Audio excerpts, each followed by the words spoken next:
the Finance Secretary couldn't tell this Parliament or the media asking yesterday who was to blame, but 24 hours later, the SNP's spin machine has spun into action, and it's the fault of the disgraced ex-Finance Minister. So let me get this absolutely straight. The First Minister is claiming she had no involvement.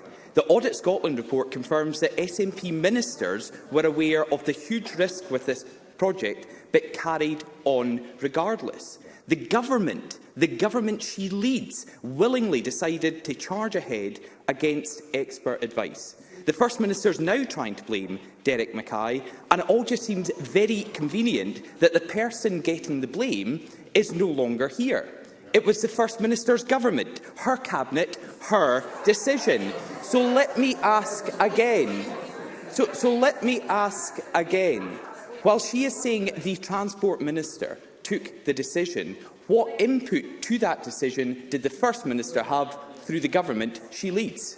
This is a government that operates by collective responsibility, and I am responsible ultimately for all decisions that the government takes. The buck stops with me. I have never tried to shy away from that on any issue. I know that's not how things are done in the Conservative government at Westminster, but that is how things are done here. So perhaps Douglas Ross might want to reflect before his next question on what I'm actually saying here. I am ultimately responsible for all decisions of the Scottish Government. The First Minister says she takes ultimate responsibility, then throws an ex-minister, a disgraced SNP ex-minister, under the bus. So if we are looking at ultimate responsibility from the First Minister, can she tell us why a key safeguard was removed that could have saved Scottish taxpayers hundreds of millions of pounds? Can she tell us, with her ultimate responsibility, why they started building the ferries when they didn't even have a design agreed? With her ultimate responsibility, can she tell us why Ferguson Marine were given the contract in the first place? And with her ultimate responsibility,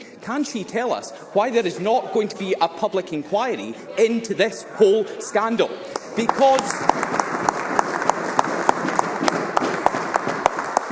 we need this public inquiry, because Audit Scotland tried to get answers, but they couldn't. If Douglas Ross thinks it is unimportant who the individual minister was, and that, as I agree with, the buck stops with me, why was his first question asking me who the individual minister was? Clearly, he must have thought that was important. I was not intending to come here and do anything other than accept full responsibility.